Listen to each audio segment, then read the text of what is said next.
A Bíblia é o maior best-seller de toda a história, o livro mais vendido no mundo todo. E muitas pessoas fazem essa pergunta, mas calma aí, dá para a gente ter certeza quem escreveu a Bíblia ou não? Uma pessoa religiosa muitas vezes vai falar, claro que foi Moisés.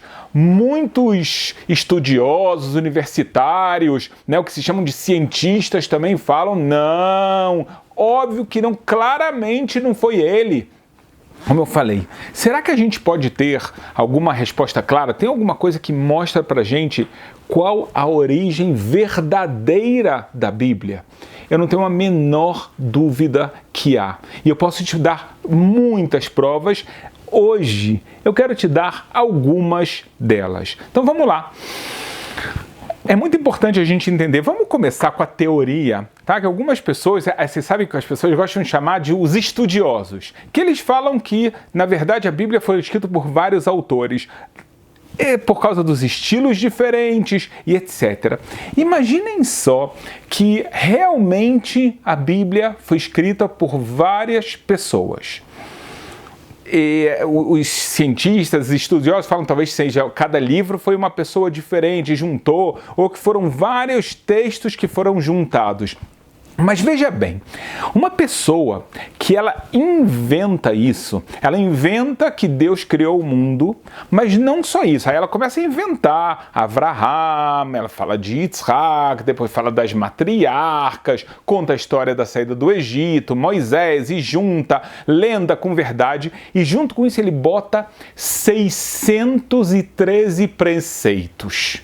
Aí você vai falar, não, mas são vários autores, então um botou 27, outro botou 42, mas todos eles falam que existe um só Deus e etc. Tá?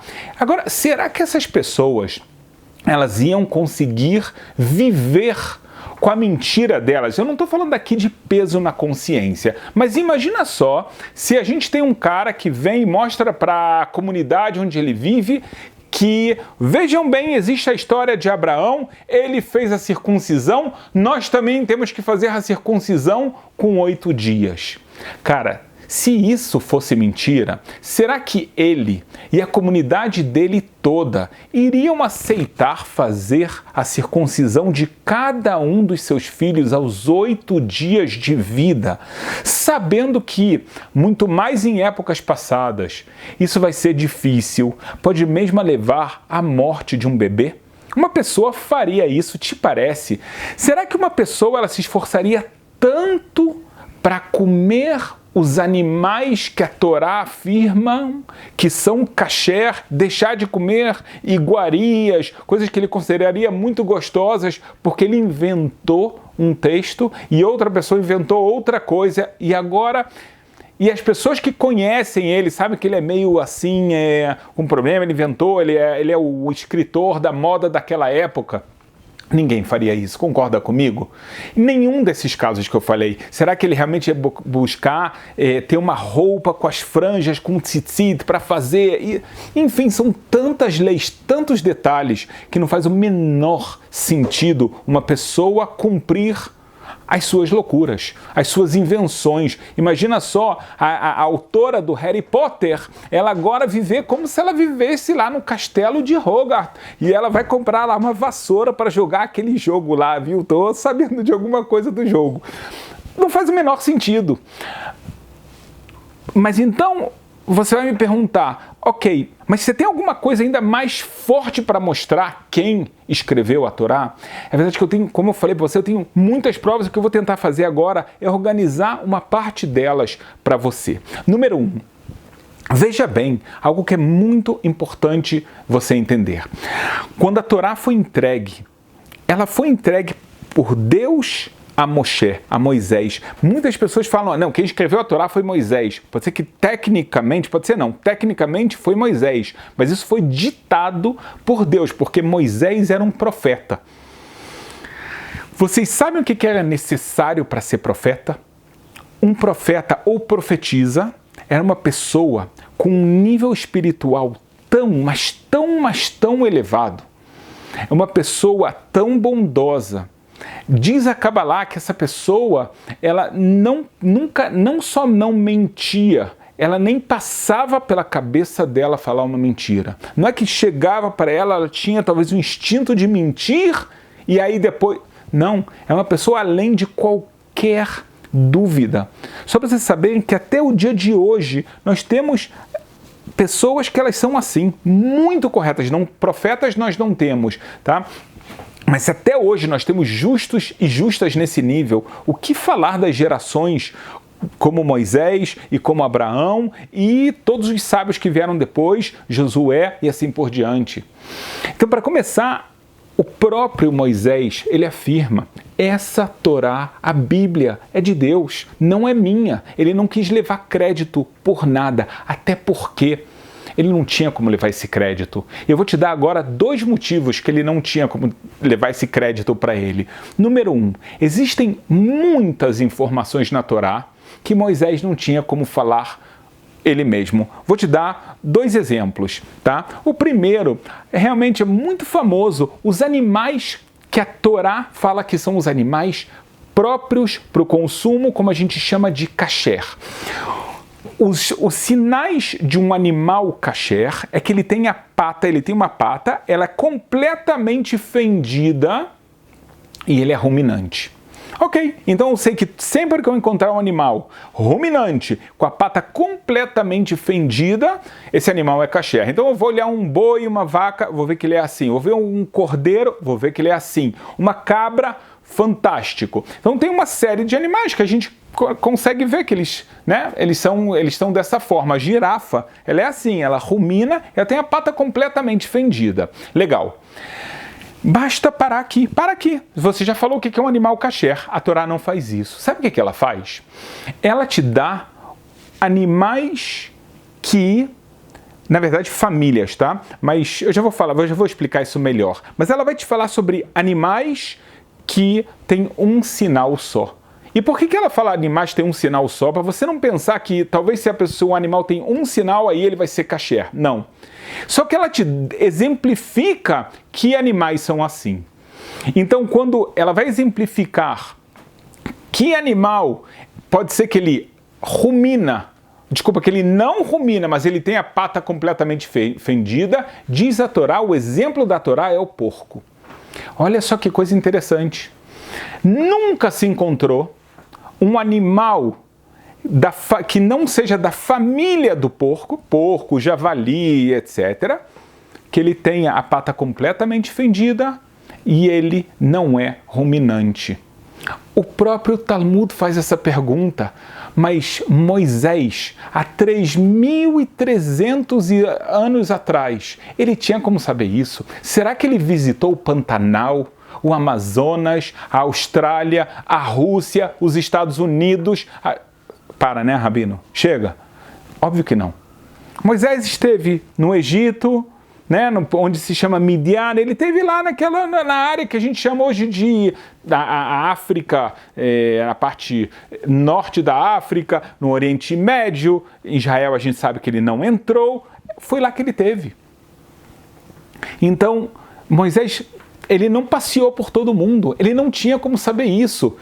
Agora, imagina só que isso aqui foi escrito por um autor que não foi Deus.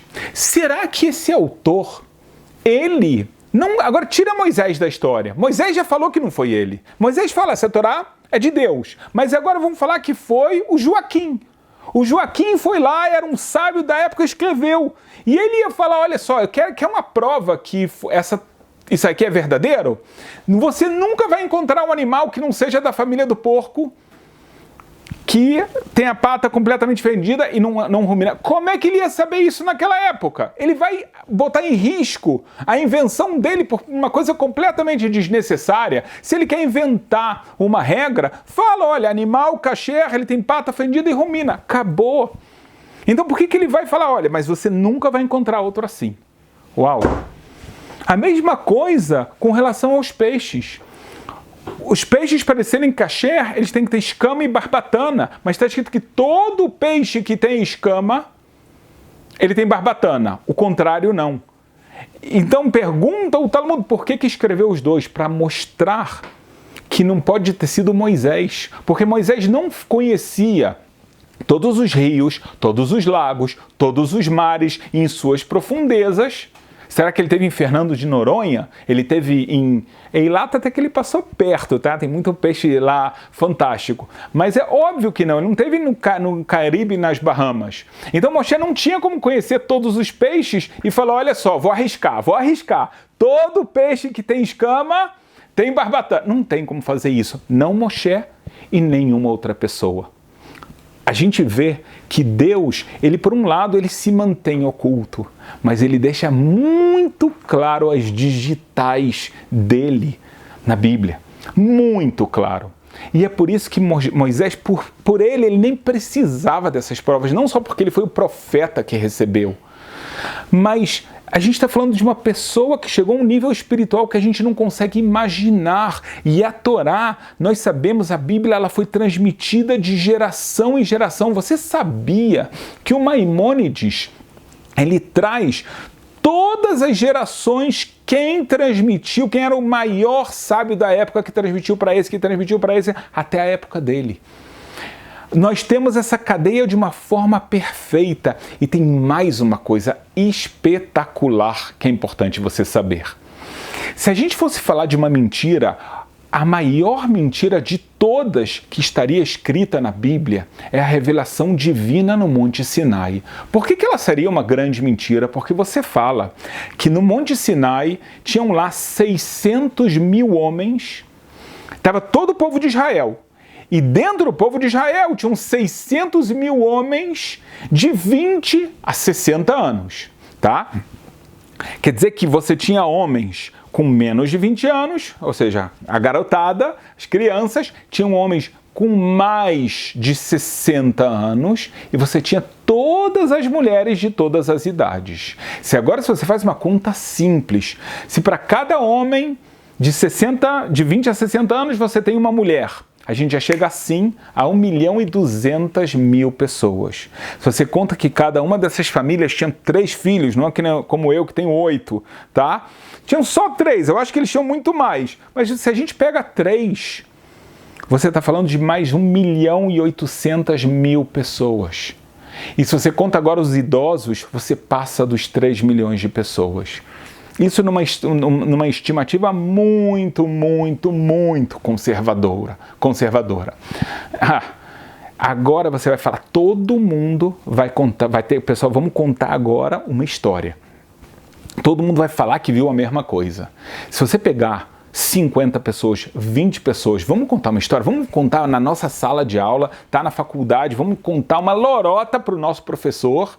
Todo mundo a gente vai agora falar, vamos contar como é que vai ser para parecer verdade. Quanto tempo vai durar isso? Não tem como durar muito tempo, vai ter um dedo duro, vai ter uma pessoa, não, olha, na verdade, professor, a gente inventou, perdão, eu estou com peso na consciência. Tem uma pessoa que não vai lembrar direito. Agora, se você fala de 3 milhões de pessoas, dentro delas crianças, idosos e assim por diante, elas não têm como passar a perfeição. E o que a gente vê? O povo de Israel, ele vai para a diáspora e a gente conta a Torá oral e a gente conta sobre a Torá escrita, a mesma história em todos os lugares onde nós estamos. É impressionante isso. É a mesma Torá e há uma rigidez tão grande na Torá escrita. Vocês sabem que um rolo de Torá, escrever, o pergaminho ele é muito extenso. Ele tem pergaminho, precisa de um escriba, tem várias leis. Se depois de todo esse esforço a pessoa pagou $50 mil para escrever um rolo de Torá, uma letra não apagou, ela está um pouquinho apagado, é proibido ler esse rolo de Torá. Porque pode acabar saindo algum ensinamento errado, algum mal entendido. Tem que ser perfeita, a transmissão tem que ser perfeita. A gente vai vendo cada vez mais que a Torá está claríssimo, que a Bíblia é divina. Eu trouxe para vocês pouquíssimos exemplos, tem muito mais exemplos. Tem pessoas que gostam muito de analisar os códigos da Bíblia, eu não vou entrar demais, mas se você entra, tem vários códigos dentro da Bíblia que preveem o futuro, falam de coisas que vão acontecer que um ser humano, nem Moisés, nem nenhuma outra pessoa tinha como saber. Ou seja, não só uma informação, como eu acabei de falar, dos peixes, todos os peixes que existiam na época, ou todos os animais. Mesmo coisas que vão acontecer no futuro. Como é que você pode falar uma coisa dessa? Dentro da Academia de Moisés, eu trouxe uma das aulas, a gente tem lá uma aula sobre Purim, que eu trago lá algo que eu já conversei com pessoas que antes de ouvirem isso, elas falaram: eu não acredito, não pode ser, não acredito em Deus, não acredito que a Bíblia foi dada por Deus. Depois de mostrar isso, todas essas pessoas falaram: não posso mais falar. Isso eu não posso mais falar. E as pessoas que tentam continuar falando, elas falam: olha, eu admito que para falar que a Bíblia não foi dada por Deus, é preciso de muita fé. Você está pensando que eu estou brincando, mas é verdade. Uma pessoa que sabe que a Bíblia foi dada por Deus, é lógico, pelos animais, pela revelação de um povo inteiro que conta a mesma história, essa rigidez. E como eu falei, eu não posso, aqui não é o lugar onde a gente pode falar mais. Na Academia de Moisés a gente pode dar muito mais exemplos de muitas coisas. Então não deixa de fazer seu teste, porque é muito importante você estar lá e ter esse conhecimento. Tantas pessoas estão, você vai ficar sem? Não se aceita isso. Não perde essa oportunidade, é tão fácil, tão barato, graças a Deus. Mas a gente começa a ver tantos sinais, de novo, não é sinais, coisas tão lógicas. E, por outro lado, a pessoa fala: não, tudo isso é invenção, ela tem que crer nisso. Você pode falar: mas Rabino, você falou duas coisas que você ainda não respondeu. Como é que Moisés pôde escrever sobre a sua própria morte? Então eu quero falar uma coisa para você. Saibam que não só a Bíblia, nós sabemos exatamente que ela foi dada por Deus a Moisés, e a gente sabe os 24 livros que formam a Bíblia toda, ou seja, a Torá, o Pentateuco, os profetas e as Escrituras. Nós sabemos quem escreveu cada um desses livros. Os últimos 8 versículos da Torá, há uma discussão, verdade, se foi a única coisa que Moisés escreveu antes dela acontecer, e ele escreveu isso sobre a sua morte, os últimos 8 versículos, com lágrimas nos olhos, ou se foi Josué, Yoshua. Mas, sem contar esses 8 versículos, Deus, ele deu a Torá escrita até o Monte Sinai, né? Ele falou para Moshe já escrever tudo, desde a criação do mundo até o Monte Sinai, e durante os 40 anos do deserto, ele ia ditando para Moshe. Por isso que Moisés era profeta, ele escutava Deus, o maior de todos os profetas, em outras palavras, uma comunicação perfeita. Então a pergunta será: como é que Moisés podia ter escrito sobre a sua própria morte? A gente já tem resposta. E sobre, será que Moisés escreveu coisas que ainda não aconteceram? Por exemplo, o pecado do bezerro de ouro, ou o pecado dos espiões? Não. Só depois que acontecia, Deus ditava para Moshe, para Moisés, e ele escrevia.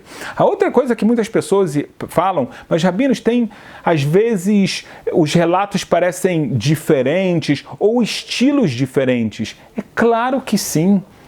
Porque Deus quer passar várias mensagens. Tem pessoas que leem o primeiro capítulo do Gênesis, o segundo falam: mas Rabino, tem contradições. Não existem contradições. Existem coisas que Deus quer que você olhe de uma forma e de outra forma. Então ele vai mudar o estilo da escrita para passar outra mensagem. Mas não é porque tem 2 pessoas diferentes escreveram como o universo foi criado, de forma alguma. Agora, junta tudo, na verdade, a Torá é algo, a Bíblia é algo divino, muito profundo, com muitas mensagens. Eu espero que tenha ficado muito claro para você, que é amante da Bíblia, que você está lendo uma obra completamente divina. Se você gostou, então se inscreve no nosso canal, ative o seu sininho para você não perder nada, tá? Do melhor que a gente pode dar para você.